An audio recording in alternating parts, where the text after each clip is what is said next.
ನಾನು ಯೇಸುವಿಗೆ ಎಲ್ರಿ ಇದೆ ಸ್ಥಳ. ತಂದೆ ತಾಯಿಗಳು ನಿಮ್ಮನ್ನ ತೊರೆದರು, ನಾನು ನಿಮ್ಮನ್ನ ತೊರೆಯೋದಿಲ್ಲ. ಅವ್ರು ನಡೆಯುವಾಗ ನೆರಳು ಬಿದ್ದ ಸ್ಥಳಗಳಲ್ಲಿ ರೋಗಿಗಳು ಸೌಖ್ಯವಾಗ್ತಾರೆ. ಕ್ರಿಸ್ತಿಯ ಜೀವಿತಕ್ಕೆ ಒಂದು ಗುರಿ ಇದೆ, ಒಂದು ಗುರು ಇದ್ದಾನೆ. Where I am going, the world is behind me, the cross is before me. I follow my Jesus. No turning back, no turning back. ಅದರಿಂದ ಯೇಸುವಿನ ಕುರಿತಾದ ಜ್ಞಾನ ನಿಮ್ಮಲ್ಲಿ ಕಡಿಮೆ ಆಗಬಾರದು. ನಮ್ಮ ಮುಂದೆ ನಮಗೊಂದು ಗುರಿ ಇದೆ, ನಮಗೊಂದು ಗುರು ಇದ್ದಾನೆ. ಓಟವನ್ನು ಸ್ಥಿರ ಚಿತ್ತದಿಂದ ಓಡೋಣ.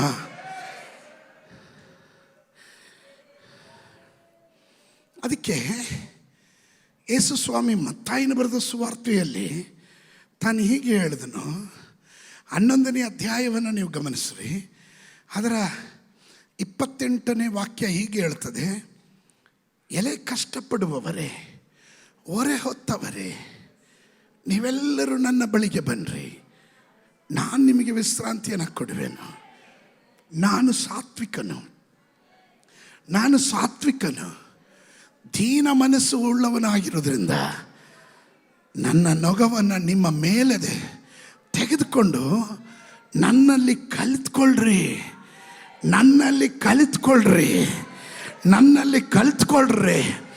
ಒಬ್ಬ ಗುರು ನಮಗೆ ಕಲಿಸ್ಕೊಡುವ ಗುರು ಇದ್ದಾನೆ. ಅವನು ಸಾತ್ವಿಕನು, ದೀನ ಮನಸ್ಸುಳ್ಳವನು.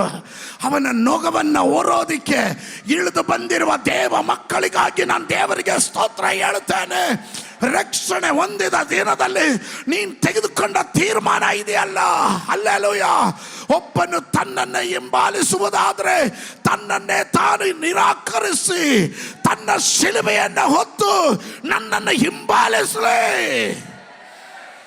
ಕ್ರಿಸ್ತಿಯ ಜೀವಿತ ಸುಖದ ಸುಪ್ಪತ್ತಿಗೆ ಅಲ್ಲ. ಕ್ರಿಸ್ತಿಯ ಜೀವಿತ ಅಲ್ಲಲ್ಲಿಯ ಪ್ರಯಾಸಗಳು, ಹೋರಾಟಗಳು, ನಿಂದೆಗಳು, ಅಪಮಾನಗಳು, ನಷ್ಟ, ಕಷ್ಟ, ಅದು ಪೂರ್ತಿಯಾಗಿ ಬಲಿದಾನವೇ ಆಗಿದೆ ಕಣ್ರಿ. ಆದರೂ ಈ ಮಾರ್ಗ ಇದು ಕುಂಠಿತವಾಗ್ತಾ ಇಲ್ಲ. ಇದು ದಿನ ದಿನ ಬೆಳೀತಾ ಇದೆ. ಯಾಕೆ ಬೆಳೀತಾ ಇದೆ ಗೊತ್ತಾ? ಇದರ ನಾಯಕ ಸೋತವನಲ್ಲ. ಲೋಕದಲ್ಲಿ ನಿಮಗೆ ಸಂಕಟ ಇದೆ, ಆದರೂ ಧೈರ್ಯವಾಗಿರ್ರಿ. ಲೋಕವನ್ನ ಜಯಿಸಿದವನು ಸದಾ ಕಾಲ ನಾನು ನಿಮ್ಮ ಸಂಗಡ ಇದ್ದೇನೆ.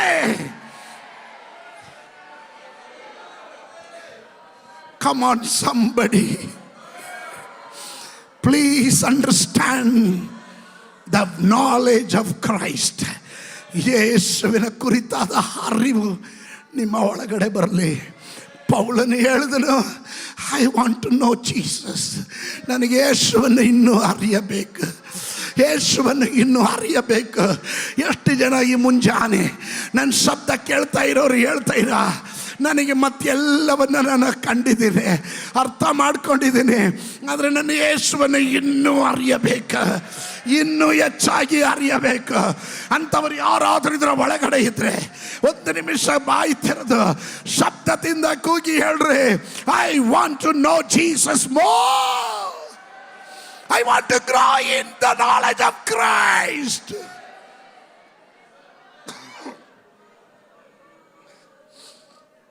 ನಿನ್ನ ಕಷ್ಟದಲ್ಲೂ ಪ್ರಯಾಸದಲ್ಲೂ ನೀನು ಒಂಟಿಯಾದಾಗಲೂ, ಯಾರೂ ಸಹಾಯ ಇಲ್ಲ ಎಂದಾಗ, ಎಲ್ಲರೂ ನಿನ್ನನ್ನು ತೊರೆದು ಹೋದಾಗಲೂ,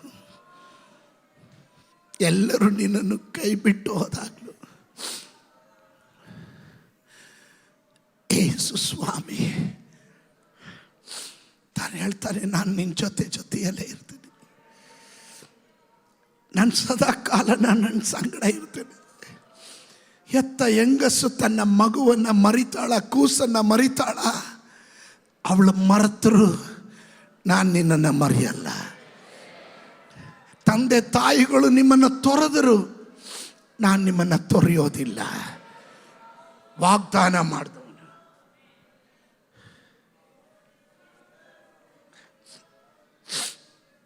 ವಾಗ್ದಾನ ಮಾಡಿದವನು ನಂಬಿಗಸ್ತನ. ಆಮೇಲೆ ಅವನು ಹೇಳ್ತಾನೆ, ನನ್ನಲ್ಲಿದ್ದು ಕಲ್ತ್ಕೋ, ಲರ್ನ್. ಯಾರು ಗೊತ್ತಿಲ್ಲ,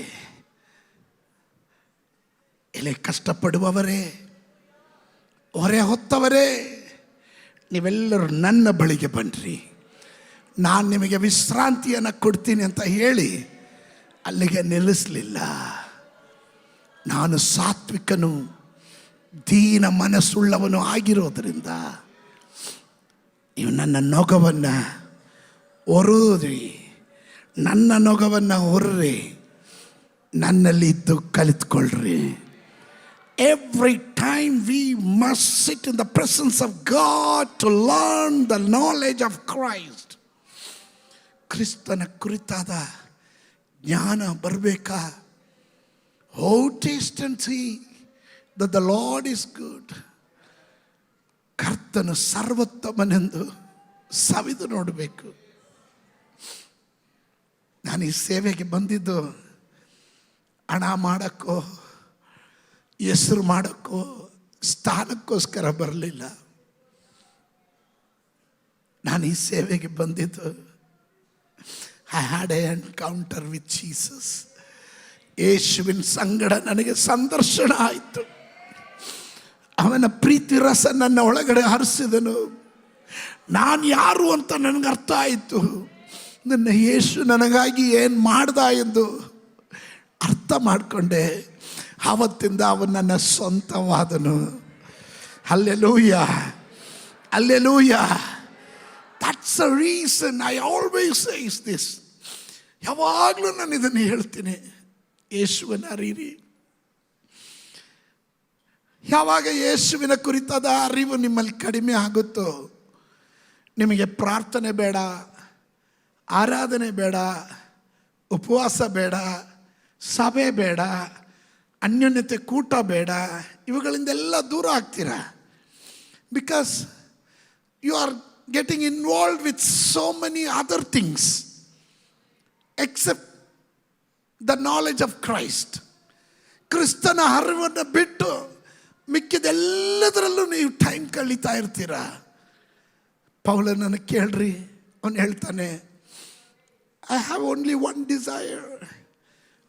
I wanted to know you more, Lord. ನನಗೆ ಇನ್ನೂ ಹೆಚ್ಚಾಗಿ ಅರಿಬೇಕು. ಯಾವಾಗ ಈ ದಾಹ ನಿಮ್ಮ ಒಳಗಡೆ ಬರುತ್ತೋ, ದೇವರು ನಿಮ್ಮನ್ನು ಕೈ ಬಿಡಲ್ಲ.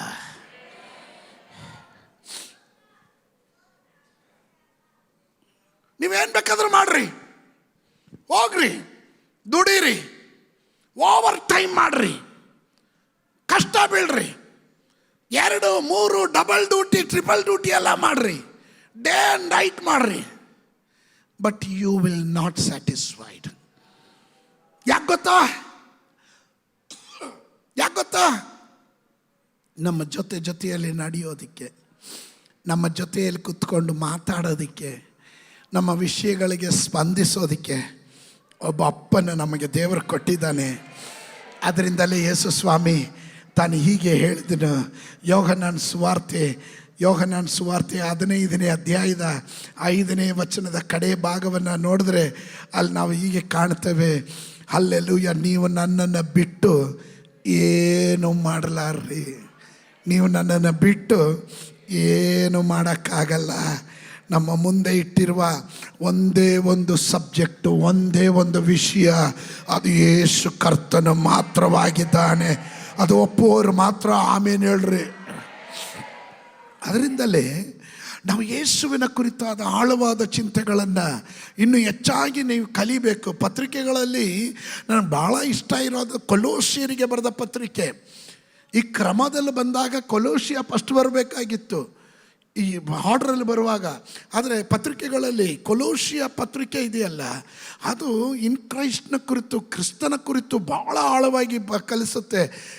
ಕೊಲೋಸಿಯರಿಗೆ ಬರೆದ ಪತ್ರಿಕೆ, ಇಬ್ರಿಯರಿಗೆ ಬರೆದ ಪತ್ರಿಕೆ, ಇದೆಲ್ಲ ಕ್ರಿಸ್ತನನ್ನು ಇನ್ನೂ ಅರಿಯಬೇಕು ಎನ್ನುವುದು, ಕ್ರಿಸ್ತನು ಶ್ರೇಷ್ಠನು ಎಂಬುದನ್ನು, ಮಹಾಯಾಜಕನು ಎಂಬುದನ್ನು ವ್ಯಕ್ತವಾಗಿ ಕಲಿಸುವಂಥ ಪತ್ರಿಕೆಗಳದೆಲ್ಲ, ಅವುಗಳನ್ನು ನೀವು ಮನೆಗಳಲ್ಲಿ ಚೆನ್ನಾಗಿ ಓದಬೇಕು.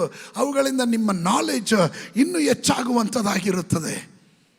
ನನ್ನ ವಿಷಯ moving forward to the knowledge of Christ. ಕ್ರಿಸ್ತ ಯೇಸುವನ್ನು ಅರಿಯುವುದಕ್ಕೆ ಮುಂದೆ ಸಾಗ್ತಾ ಇದ್ದೇವೆ. ಕ್ರಿಸ್ತನ ಜ್ಞಾನದ ಕಡೆಗೆ ನಾವು ಸಾಗ್ತಾ ಇದ್ದೇವೆ. ಸ್ನಾನಿಕನಾದ ಯೋಹಾನನು ಕ್ರಿಸ್ತನ ಕುರಿತು ಹೇಳಿದ ಕಾರ್ಯಗಳನ್ನು ಕಲಿಯುವುದಕ್ಕೆ ಮುಂಚೆ ನನಗನ್ನಿಸ್ತು, ಕ್ರಿಸ್ತನನ ಕುರಿತು ಕಲಿಯೋದಕ್ಕೆ ಮುಂಚೆ ಅದನ್ನು ತಿಳಿಸುವಂಥ ಸ್ನಾನಿಕನಾದ ಯೋಹಾನನ ಕುರಿತು ಸ್ವಲ್ಪ ಕಲ್ತ್ರೆ ಒಳ್ಳೆಯದು ಅನ್ನಿಸ್ತು. ಅದಕ್ಕೆ ನಾನು ಆರಂಭದಲ್ಲಿ ಆ ವಾಕ್ಯವನ್ನು ಓದಿದೆ. ಈ ಸ್ನಾನಿಕನಾದ ಯೋಹಾನನು, how he became the burning and shining lamp. ಅವನು ಯಾವ ರೀತಿಯಲ್ಲಿ ಉರಿಯುವ ದೀಪದ ಪಾದಿಯಲ್ಲಿ ಅವನು ಬೆಳಗೋದಕ್ಕೆ ಕಾರಣ ಏನು? ಯೇಸು ಸ್ವಾಮಿ ಯಾವತ್ತು ಯಾರಿಗೂ ಮುಖಸ್ತುತಿ ಮಾತಾಡೋನೇ ಅಲ್ಲ. ಮುಖಸ್ತುತಿ ನಾವುಗಳೆಲ್ಲ ಮಾತಾಡ್ತೀವಿ. ಯಾರಿಗಾದರೂ ಒಂದು ಸ್ವಲ್ಪ ಜಾಕ್ ಹಾಕಿದ್ರೆ, ಸ್ವಲ್ಪ ಬಟ್ರ ಹಾಕಿದ್ರೆ, ಸ್ವಲ್ಪ ಉಬ್ಬಿಸಿದ್ರೆ ನಮಗೇನಾದರೂ ಪ್ರಯೋಜನ ಆಗುತ್ತೆ ಅನ್ನೋ ಕಾರಣ ಇದ್ದರೆ ನಾವು ಹಂಗೆಲ್ಲ ಮಾಡ್ತೀವಿ. ಬಹುಪರ ಅಂತೀವಿ. ಲಾಭ ನೋಡ್ತೀವಿ. ಏನಾದರೂ ಅವ್ರ ಕಡೆಯಿಂದ ಆಗುತ್ತೆ ಅನ್ನಂಗಿದ್ರೆ ಅವ್ರನ್ನ ಒಪ್ಪಿಸ್ತೀವಿ. ಯೇಸು ಸ್ವಾಮಿಗೆ ಅದರ ಅವಶ್ಯಕತೆ ಇಲ್ಲ. ಯಾರನ್ನ ಉಬ್ಬಿಸೋ ಅವಶ್ಯಕತೆ ಇಲ್ಲ. ಕಾರಣ ಅವನ ಅಖಿಲಾಂಡಗಳನ್ನು ಸೃಷ್ಟಿ ಮಾಡಿದ ಸೃಷ್ಟಿಕರ್ತನಾಗಿದ್ದಾನೆ.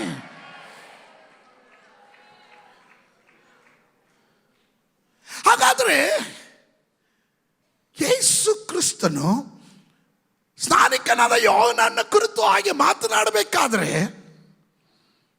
ಏನೋ ಕೆಲ ಕಾರ್ಯಗಳನ್ನು ನಾವು ಸಹ ಅದರಲ್ಲಿ ಕಲಿಯೋದಕ್ಕುಂಟು ಎಂಬುದನ್ನು ಗ್ರಹಿಸ್ಕೊಬೇಕು.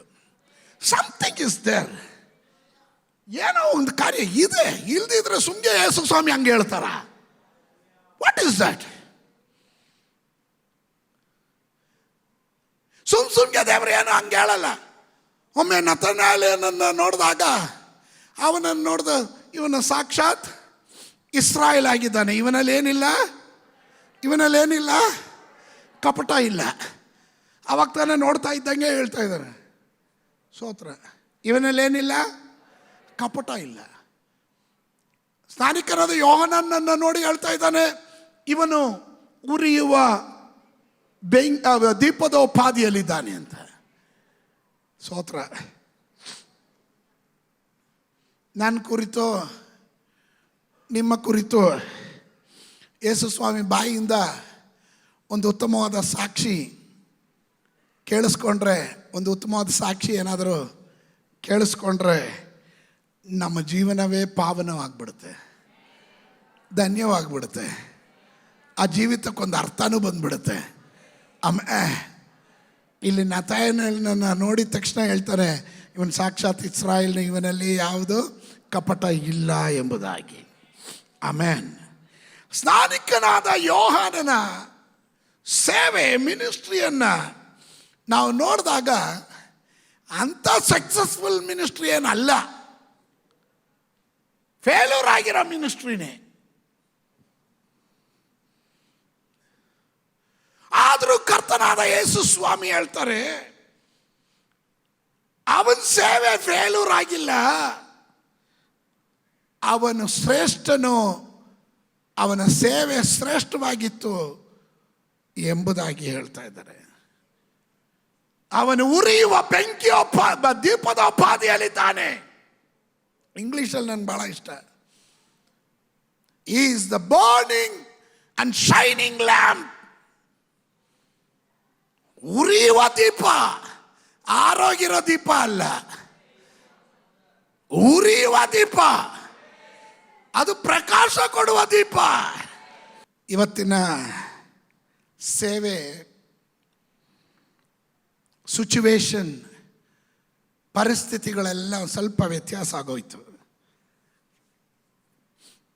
ಇವತ್ತಿನ ಸೇವೆಗೂ ಆಗ ಸ್ನಾನಿಕನಾದ ಯೋಹಾನನ ಕಾಲದಲ್ಲಿ ಅವ್ರು ಮಾಡಿದ ಸೇವೆ ಅಜಗಜಾಂತರ.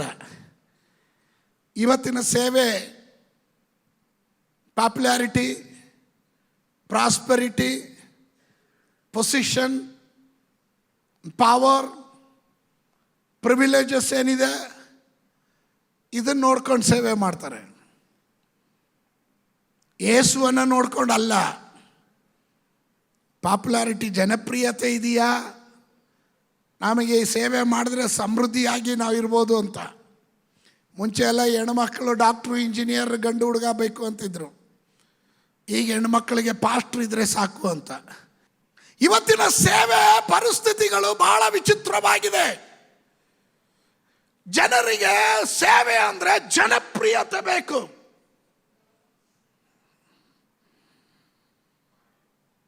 ಸ್ನಾನಿಕನಾದ ಯೋಹಾನನೇ, ನಿನ್ನ ಸೇವೆ ಎಲ್ಲಿ ಆರಂಭ ಮಾಡಿದೆ?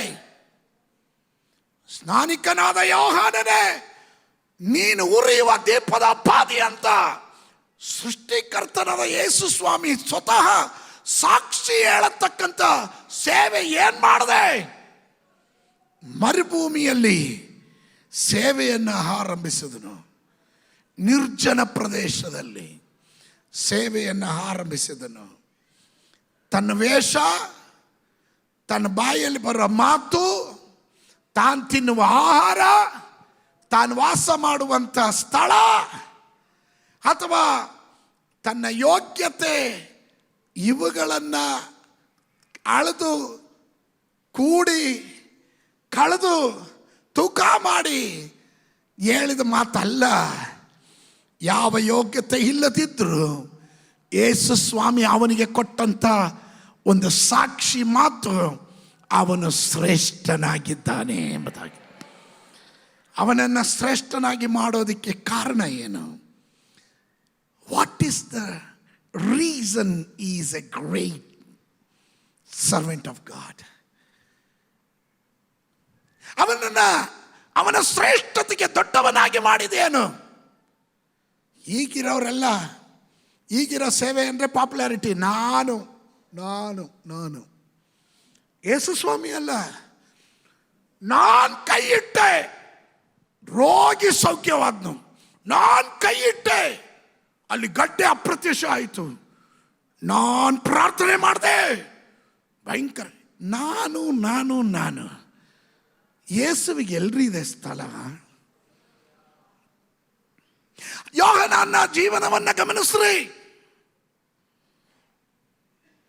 ಮತ್ತಾಯನ ಬರೆದ ಸುವಾರ್ತೆ 3:4 ನೋಡ್ರಿ. ಮತ್ತಾಯ 3:4 ವಾಕ್ಯವನ್ನು ಗಮನಿಸ್ರಿ. ಯೋಹಾನನಿಗೆ ಒಂಟೆ ಕೂದಲಿನ ಒದಿಕೆಯು, ಸೊಂಟದಲ್ಲಿ ತೊಗಲಿನ ನಡುಕಟ್ಟು ಇದ್ದವು. ಅವನಿಗೆ ಮಿಡತೆ ಮತ್ತು ಕಾಡು ಜೇನು ಆಹಾರವಾಗಿತ್ತು. ಇವನ ವೇಷ ನೋಡಿ ಯಾರು ಬರಲಿಲ್ಲ. ಆದರೆ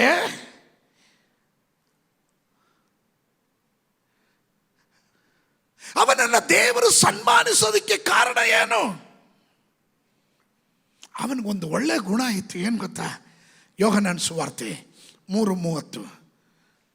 ಯೋಹಾನನ ಸುವಾರ್ತೆ 3:30 ಗಮನಿಸ್ರಿ.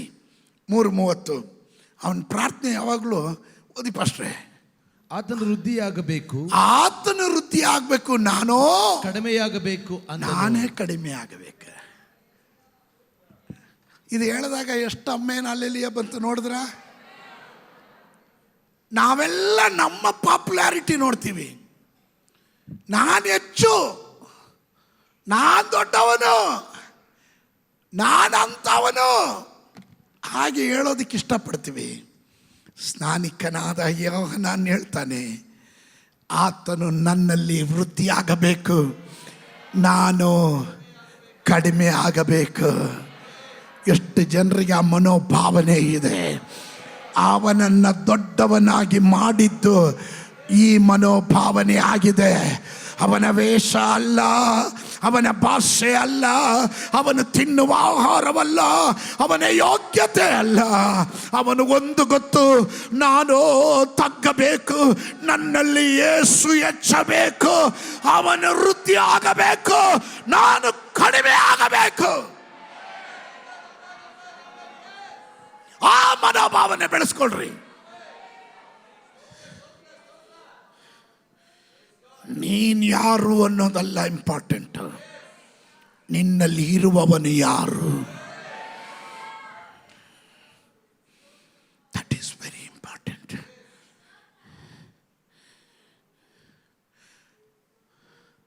ಸ್ನಾನಿಕನಾದ ಯೋಹನನ ಸೇವೆಯನ್ನು ಗಮನಿಸ್ರಿ. ಅವನ popularity, where is his popularity? John the Baptist never healed one person. ಒಂದು ವ್ಯಕ್ತಿಯನ್ನ ಸೌಖ್ಯ ಮಾಡಿಲ್ಲ, ಒಂದು ಕಿವಿಯನ್ನ ತೆರೆದಿಲ್ಲ. Never open a blind eyes, ಒಂದು ಕುರುಡು ಕಣ್ಣನ್ನ ತೆರೆದಿಲ್ಲ. ನೆವರ್ ರೈಸ್ ದ ಡೆಡ್, ಒಂದು ಸತ್ತ ವ್ಯಕ್ತಿಯನ್ನ ಎಬ್ಬಿಸಲಿಲ್ಲ. ಸ್ಟಿಲ್ ಜೀಸಸ್ ಸೆಡ್, ಯೇಸು ಸ್ವಾಮಿ ಹೇಳಿದನು, he was a burning and shining lamp. ಅವನು ಬೆಂಕಿಯೋಪಾದಿಯಲ್ಲಿ, ದೀಪದೋಪಾದಿಯಲ್ಲಿ ಉರಿಯುವವನು.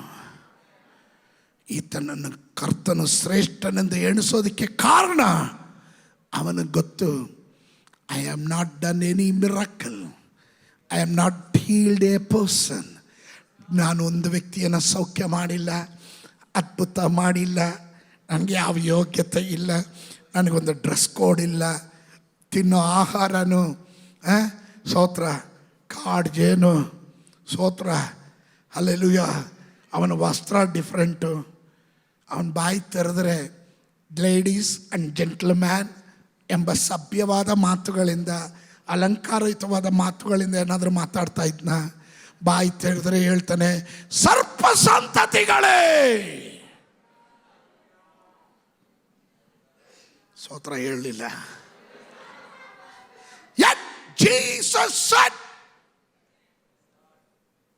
John the Baptist is the burning and shining lamp. ಅವನು ಉರಿಯುವ ದೀಪದೋಪಾದಿಯಲ್ಲಿದ್ದಾನೆ. ಅವನ ಬೆಳಕನ್ನು ಪ್ರಕಾಶಿಸುವಂತ ಬೆಳಕಾಗಿದ್ದಾನೆ. ಆಮೇ ಇವನು ಯೇಸುವಿನ ಬಗ್ಗೆ ತನ್ನ ಶಿಷ್ಯರ ಬಳಿ ಮಾತಾಡ್ತಿದ್ದ. He was talking to his own disciples. ಜೆಬೆದಾಯನ ಮಕ್ಕಳು ಯಾರ್ಯಾರು?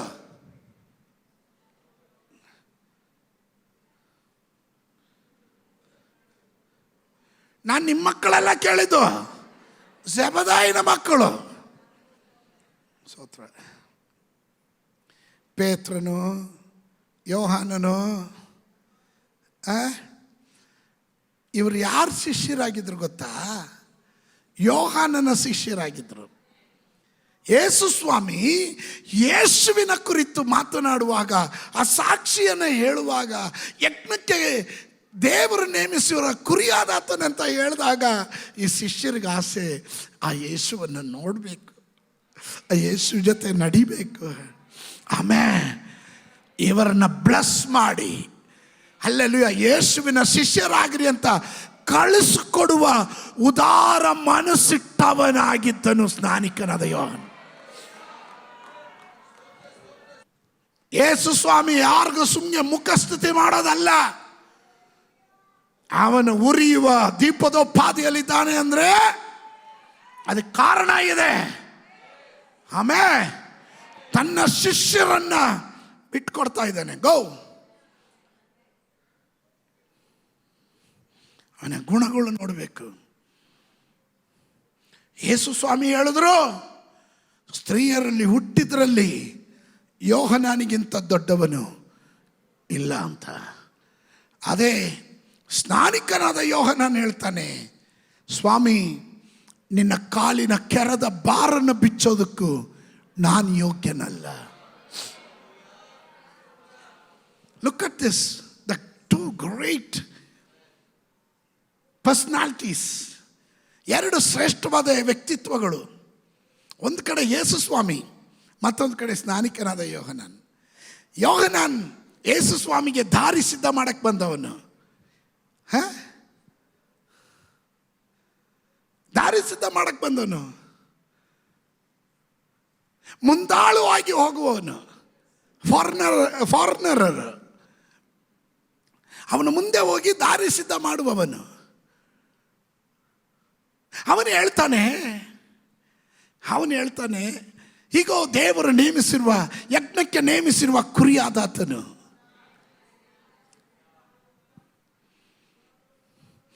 ಯೇಸು ಸ್ವಾಮಿ ಯೋಹನನ್ನ ನೋಡಿ ಹೇಳ್ತಾನೆ, ಸ್ತ್ರೀಯರಲ್ಲಿ ಹುಟ್ಟಿದ್ರಲ್ಲಿ ಯೋಹನಾನಿಗಿಂತ ದೊಡ್ಡವರಿಲ್ಲ. ಯೋಹನಾನ್ ಹೇಳ್ತಾನೆ, ಸ್ವಾಮಿ ನಿನ್ನಿಂದ ದೀಕ್ಷಾಸ್ನಾನ ಹೊಂದಬೇಕಾದದ್ದು ಅದು ಮಾನ್ಯವಾದದ್ದು, ಅದು ಯೋಗ್ಯವಾದದ್ದು. ನಾನು ನಿನಗೆ ದೀಕ್ಷಾಸ್ನಾನ ಮಾಡೋದಲ್ಲ. ಯೇಸು ಸ್ವಾಮಿ ಹೇಳ್ತಾರೆ, ಸದ್ಯಕ್ಕೆ ಈಗ ಒಪ್ಪಿಕೋ, ಹೀಗೆ ಎಲ್ಲ ನೀತಿ ನೆರವೇರಲಿ. Look at the understanding.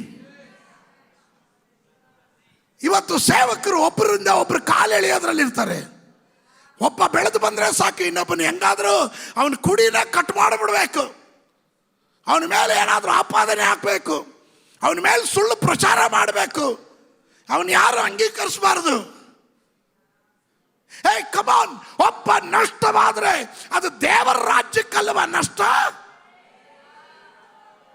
ಒಂದು ಮಾತ್ರ ದಿಟ್ಟ, ಅವನ ಪ್ರಸಂಗದ ಮೂಲ ವಾಕ್ಯ, ಪರಲೋಕ ರಾಜ್ಯವು ಸಮೀಪವಾಗಿದೆ, ಮನ ತಿರುಗಿರಿ, ಮನ ತಿರುಗಿರಿ.